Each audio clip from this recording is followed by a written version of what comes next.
Bom, pessoal retrô, vamos lá para mais um vídeo aqui. Talvez esse seja rápido, se eu conseguir dar uma solução rápido para isso. Ou talvez seja um vídeo longo, se eu não conseguir dar uma solução longa para isso. Bom, eu tenho aqui uma placa-mãe Soio. Ela é uma Soio, deixa eu ver o modelo, 7VBA133, tá? PGA 370. Tá aqui com um Celeron, acho que 400 MHz ou 500 MHz, tá? É uma placa interessante porque ela é uma placa que tem slot ISA, slot PCI e slot AGP, tá? Não é tão comum você ter placas com essas 3 gerações de expansão, tá? Geralmente, hoje está bem difícil também de achar, né? Quando você acha com AGP e com PCI, mas sem slot ISA, né? Para quem quer usar uma placa de som e rodar um DOS aí, né? Uma placa de som Creative aí, fica sem ter o slot ISA. Ou você acha com o slot PCI, slot ISA, mas não tem AGP. Então, limita para quem quer fazer um setup que quer rodar DOS, mas quer rodar um Windows 98 ou Windows 2000 aí, jogar uns jogos mais novos, não tem uma placa gráfica tão boa quanto uma placa gráfica AGP, tá? Até tem algumas placas gráficas PCI, mas elas são mais difíceis de encontrar do que as AGPs, tá? Então é uma placa bem interessante. Essa placa ela veio para mim precisando de um recap de capacitor. Eu fiz o recap dos capacitores. Tem alguns capacitores que ficou meio alto, porque no processo de eu fazer o recap, a minha estação de solda deu problema. E aí eu não conseguia aquecer corretamente os pads para fazer a troca. Eu tive que fazer usando um truquezinho aqui, que é soldar pelo lado de cima, tá? Enfim, ela funcionou, ela tava funcionando tudo certinho, tava botando, dando imagem, eu testei, tava bem estável. Eu mandei essa placa para um colega meu, lá de São Paulo.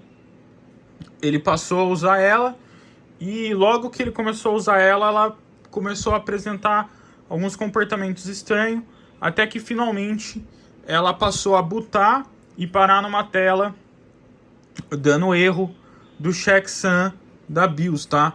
Como se a BIOS estivesse corrompida. Então aí a gente pode ter 2 problemas, tá? Pode ser um chip, na verdade 3 problemas. Pode ser o chip de BIOS, pode ser a BIOS corrompida ou pode ser relacionado ao recap, tá? Eu achei alguns artigos de placa Soio falando que os capacitores, quando eles ficam ruins, eles dão esse problema de checksum, tá? Eu não troquei os capacitores nessa área aqui, tá? Esses menores eu não troquei, eu troquei na parte de alimentação do processador. Eu não acredito que os capacitores ali na parte da VRM e da memória estejam causando esse problema, tá? Se for capacitor, vai ser esses daqui em volta do chip de BIOS, tá? Pode ser também que seja o processador ou a memória que talvez ele usou lá, que não estava boa e dava esse erro, tá? A gente vai testar isso. Eu vou primeiro botar ela, ver se ela vai parar na mesma tela. Se ela parar, eu vou tentar outros pentes de memória e eu vou tentar outro processador para ver se sana o problema. De qualquer jeito, eu vou fazer o refresh dessa BIOS para que para garantir que não tem nenhum problema na BIOS mesmo, tá? Porque às vezes se tem algum bit hot aqui, né, alguma coisa nessa BIOS corrompida, vai causar esses comportamentos estranhos na placa-mãe. Às vezes com um processador ela não vai legal, com outro processador ela vai, enfim. Então vamos montar aqui e vamos fazer o teste para ver como que ela vai se comportar, se ela tá com o mesmo problema, e a gente troca processador e memória, e aí a gente parte para o diagnóstico. Bom, galera, olha só. Então eu coloquei um Celeron diferente ali, que eu sei que tá funcionando. Fonte diferente, pente de memória diferente. Processador diferente, vamos ver. Também sem atividade alguma. Nada. 000. Eu vou tentar pela última vez. um pente de memória. De novo, outro pente de memória diferente. Eu não acho que seja esse o problema.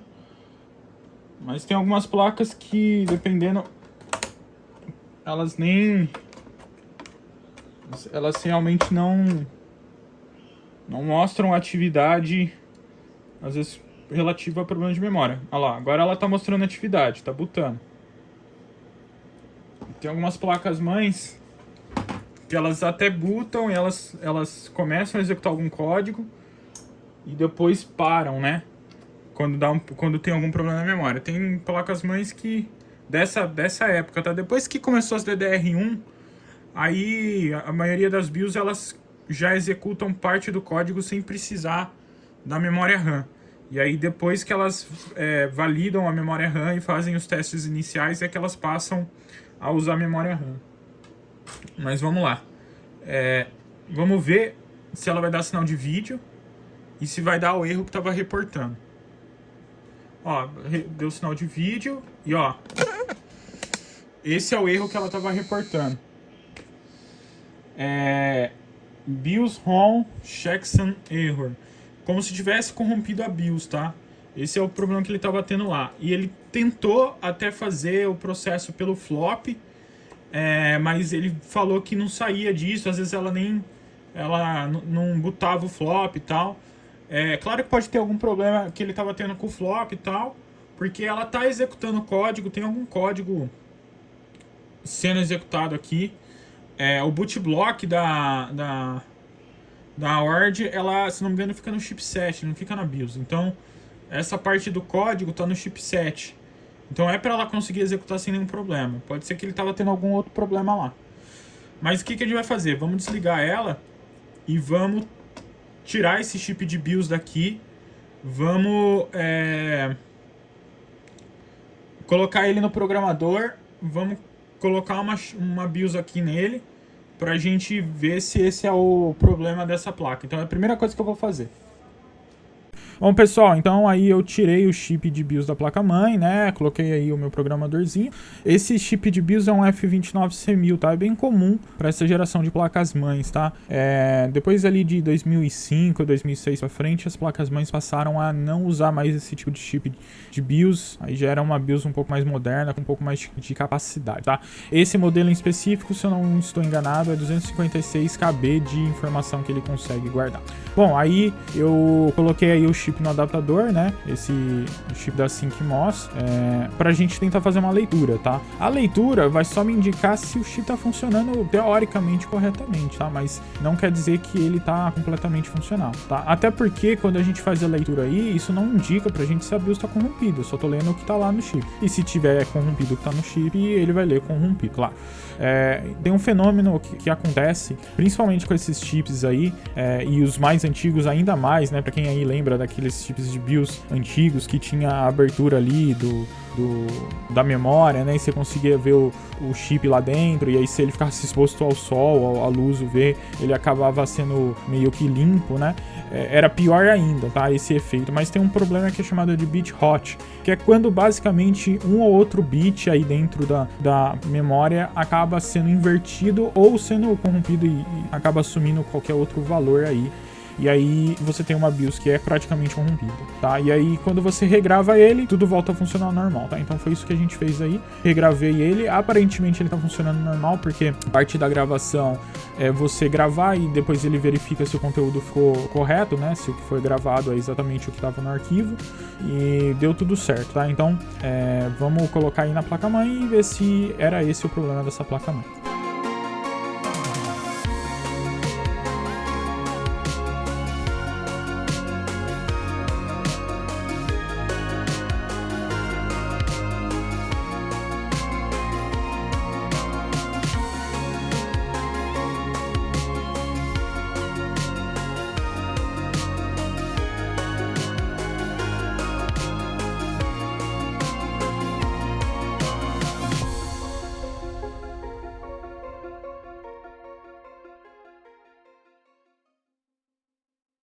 Bom, pessoal, retrô, então tá gravado aqui o chip, tá? Deixa eu ver se eu consigo focar pra vocês. Esse é um chip bem comum, tá? 5 CMOS F29 é bem comum. Então vamos ver se fez alguma diferença. Vou instalar ele aqui.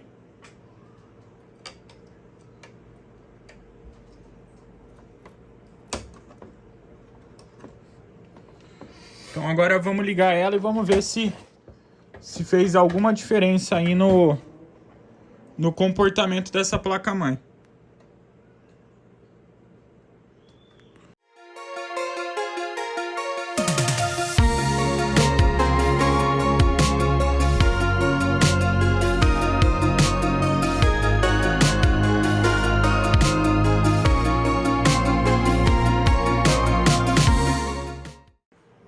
Bom, ela não queria ligar, conferi para ver se eu tinha colocado a BIOS errada, não tinha colocado a BIOS errada, tá certo?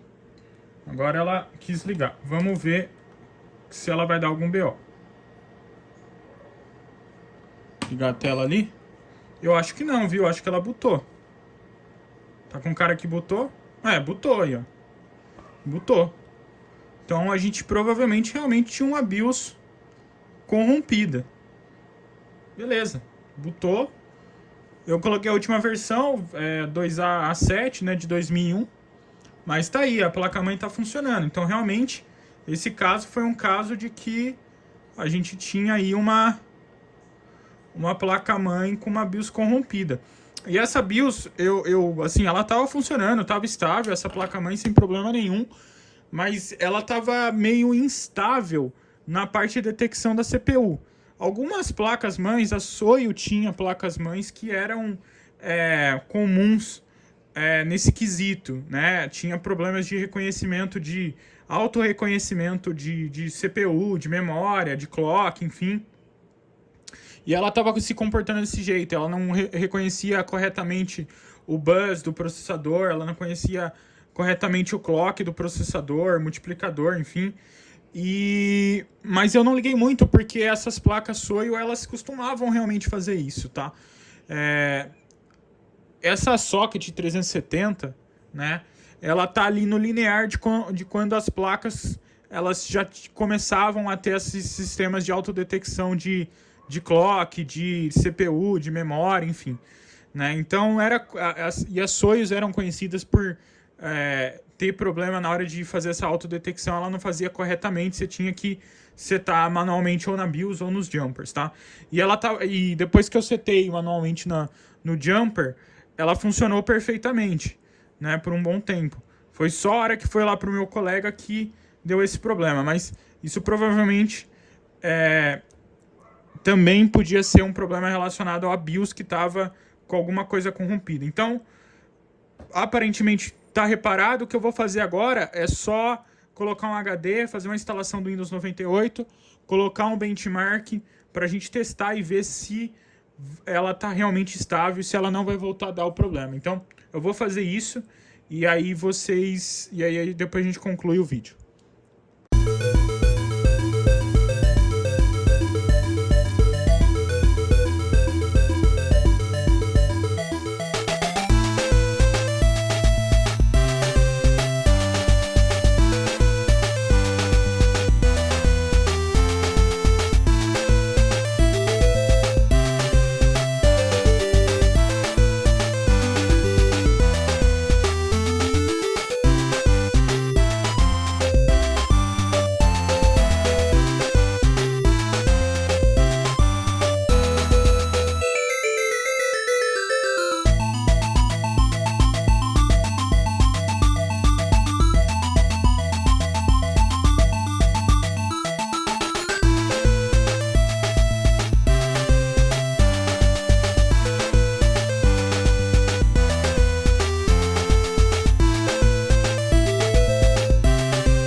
pessoal retrô, então tá aqui, ó. Vocês viram aí que eu testei, ela ficou praticamente uma noite inteira aí, 12 horas,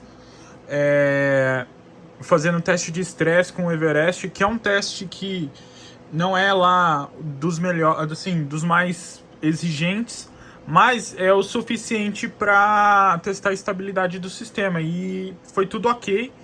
Eu troquei o processador que tava esse Celeron 533, eu coloquei o Celeron 500 que tava nela e aparentemente tá tudo funcionando.